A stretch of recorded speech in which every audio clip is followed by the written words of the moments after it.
안녕하세요. 헌터입니다. 오늘 분석해볼 기업은 인텔입니다. 작년 초 51달러까지 오르면서 좋은 흐름 이어갔지만 이후에 한 7개월간 3분의 1 토막이 났습니다. 큰 조정을 받았고 최근에 다시 한번 좀 반등을 해주긴 했지만 다시 한번 제자리까지 내려오면서 여전히 18달러대 머물고 있는 현재 상황입니다. 자, 이런 상황에서 우리 다시 한번 좀 반등을 기대해 볼 수 있을지 향후 주가의 흐름 분석을 통해 알아보도록 하겠고요. 자, 이제 보유자분들 목표가 설정부터 물려 계신 분들의 대응 방법 그리고 신규 진입 관점까지 다양한 투자 전략도 함께 알아보도록 하겠습니다. 이어서 공매도 현황입니다. 자, 공매도 비율 최근에 2.7% 나오고 있고요. 큰 변화는 없어요. 2% 중후반대에서 왔다 갔다 하고 있는 모습이에요. 대차장고도 거의 비슷한 수준 유지가 되고 있습니다. 그래서 뭐 크게 걱정할 건 없어 보여요. 수치 자체가 그렇게 크진 않기 때문에 우리가 그렇게 우려할 건 없다. 이렇게 말씀드리겠고요. 이어서 동사 재무제표 분석 시작해 보도록 하겠습니다. 먼저 실적부터 확인하겠습니다. 자, 일단 실적이 상당히 좋지 못해요. 계속해서 우하향하고 있는 상황이죠. 작년까지만 해도 꾸준하게 매년 떨어지는 모습이었고, 그나마 좀 다행인 건 올해 살짝의 반등이 나올 수는 있겠다 정도입니다. 하지만 뭐 큰 반등은 아니라고 보여지고 있고요. 약간의 상승 정도 기대해 볼 수는 있겠습니다. 그리고 에비타는 작년에 살짝의 상승, 그리고 올해 그래도 좀 큰 폭으로 올라줄 것으로 보여지고 있고요. 순이익도 작년에는 적자를 기록을 했지만 올해는 그래도 흑자 전환, 크진 않지만 약간의 흑자로 좀 기록을 할 수가 있겠다 정도로 좀 판단이 예측이 되고 있습니다. 그래서 뭐 올해도 일단 그나마 좀 나아지긴 하지만 뭐 그렇다고 해서 드라마틱한 성장을 기대하기는 좀 힘든 현재 상황이다. 그리고 영업이익도 작년에 먼저 적자 전환을 했었죠. 그래서 올해는 좀 흑전을 기대해 볼 수는 있겠지만 어쨌든 좀 가봐야 아는 거고 올해도 큰 반등은 좀 힘들 것 같아요. 자, EPS도 뭐 비슷한 흐름으로 보시면 되겠어요. 플러스 전환에만 좀 의미를 두면 될 것 같고요.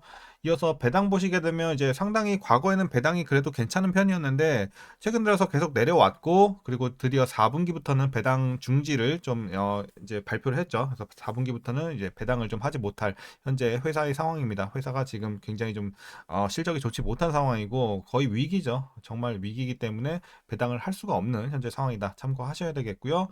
자, 이어서 부채 비율 살펴보도록 하겠습니다. 뭐 부채 비율 70에서 80대 왔다 갔다 하고 있습니다. 안정적인 비율 그래도 유지는 되고 있습니다.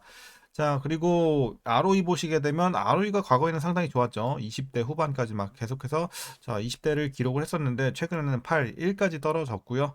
자, 그리고 작년에는 마이너스를 기록을 할 것으로 보여지고 있어서 뭐 수익성은 최근에 굉장히 좋지 못하다, 최악이다 이렇게 좀 볼 수가 있겠습니다.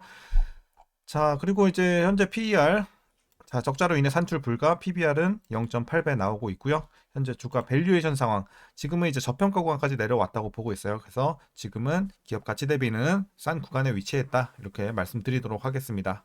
자, 그럼 이어서 동사 관련 이슈 한번 살펴보도록 하겠습니다. 인텔은 PC용 CPU 분야 1위였지만 AMD 등 반도체 기업들이 관련 기술에 막대하게 투자하며 따라잡고 있습니다. 지난 22년까지만 해도 인텔의 데이터 센터 칩 매출은 AMD의 3배에 달했습니다. 하지만 최근 분기에는 오히려 AMD가 인텔을 앞지른 것으로 나타나면서 이제 역전 현상이 벌어졌습니다. 그리고 인텔은 아직도 데이터 센터용 CPU 시장과 데스크톱 및 노트북 CPU 시장에서 각각 75%, 76%의 점유율을 차지하고 있습니다. 인텔 개발자들이 수십 년 동안 전용 소프트웨어를 개발해온 덕분에 점유율 축소와 매출 감소 속도가 그래도 제한적이었다는 분석이 나오고 있고요. 그러나 여기서 우리가 좀 안심할 수는 없는 상황이에요. 상황이 빠르게 악화될 수 있기 때문인데요. 최근 데이터 센터 구축에 가장 적극적으로 투자하는 기업들은 인텔의 독점 아키텍처인 X86이 아닌 바로 경쟁업체 ARM의 아키텍처의 자체 맞춤형 칩 설계를 결합하는 것으로 알려졌습니다. 이 맞춤형 칩은 특화된 기능과 함께 속도와 효율성 면에서 뛰어나다는 평가를 받고 있습니다. 그리고 인텔은 AI 부문에서 엔비디아를 따라잡기 위해 가오디를 내놓았긴 했지만 지난해 목표로 삼았던 5억 달러의 판매량은 결국 넘기지 못했습니다.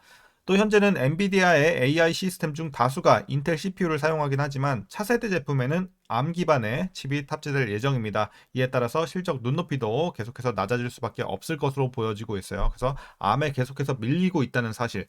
자, 그래서 현재가 중요한 게 아니라 앞으로 미래가 중요한 거기 때문에 주가는 어쨌든 미래를 반영하는 거기 때문에 이런 부분에서 상당히 좀 불확실성이 커지고 있다. 좀 보시면 될 것 같고요. 자, 뿐만 아니라 이 그동안 모바일 시장을 장악해 왔던 ARM이 노트북 시장에 진출을 하면서 인텔 X86의 입지가 또 좁아졌다는 지적이 나오고 있는데 거기에 더해서 인텔은 다른 주요 수익원인 게이밍 시장에서도 지위가 흔들리고 있습니다. AMD 프로세서가 장착된 밸브의 스팀덱과 레노버의 리전고 같은 휴대용 게이밍 시스템이 등장하기 때문입니다.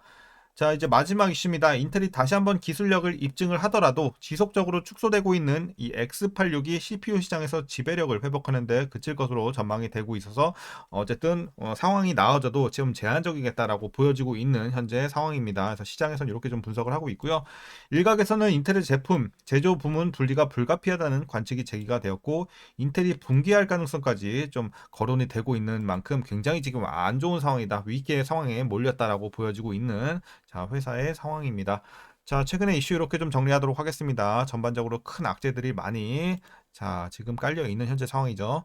자, 그럼 이제 여러분들 마지막으로 투자 전략 설명드리면서 영상 마치도록 하겠습니다.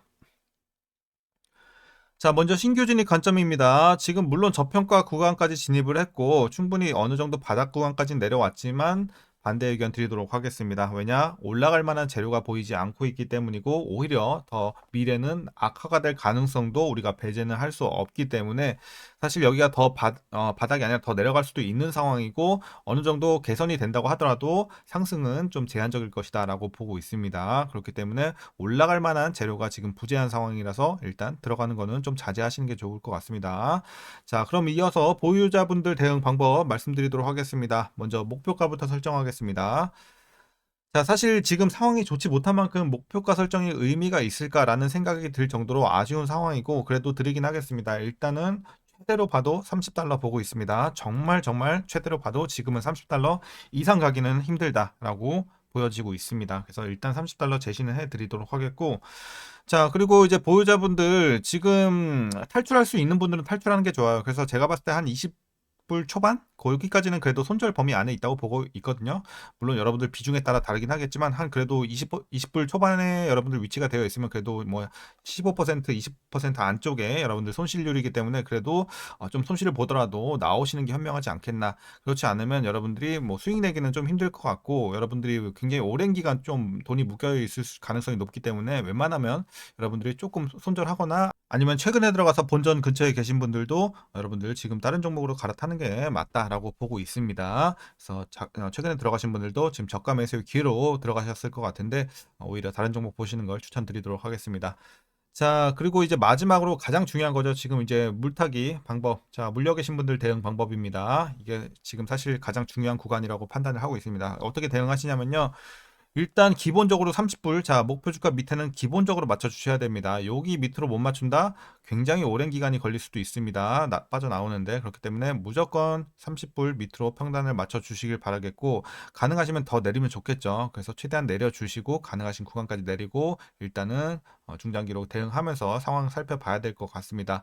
자, 그래서 고점에서 어쨌든 물리신 분들은 사실 뭐 손절할 수가 없는 상황이기 때문에 강제 좀 장기 투자가 될 수밖에 없어요. 하지만 무조건 30불 밑으로만 맞춰 주시고 가져가시면 될 것 같고, 다만 여러분들이 너무 꼭대기에서 물리신 분들 있죠? 이런 데서 물리신 분들은 오히려 그냥 물을 아예 안 타는 것도 방법일 것 같아요. 그냥 버리는 카드로 여러분들이 보고서 그냥 5년이든 10년이든 그냥 될 대로 되라 하고서 그냥 없는 돈 셈치고 묻어두는 거죠. 그렇게 하는 게 더 나을 수도 있어요. 왜냐면 여기서 무리하게 물 탔다가 괜히 비중만 크게 불어나가지고 같이 물려있는 경우가 생길 수가 있어요. 그래서 여러분들 여기서 물렸는데 물 타갖고 뭐 30불 근처까지 맞췄다고 칩시다. 근데 향후에 주가가 안 올라온다? 더 상황이 악화돼서 계속해서 내려가거나 굉장히 몇 년 동안 계속해서 제자리 걸음을 하고 있다. 그러면 여러분들 돈은 두 배로 계속 물려 있는 거예요. 그래서 그런 부분에 있어서는 기회비용까지 같이 날리는 거기 때문에 오히려 너무 고점에서 물린 분들은 사실상 그냥 물을 안 타는 것도 방법이다 라고 말씀드리겠습니다. 버리는 카드로. 자, 그럼 오늘 영상은 여기까지고요. 오늘도 시청해주셔서 감사합니다.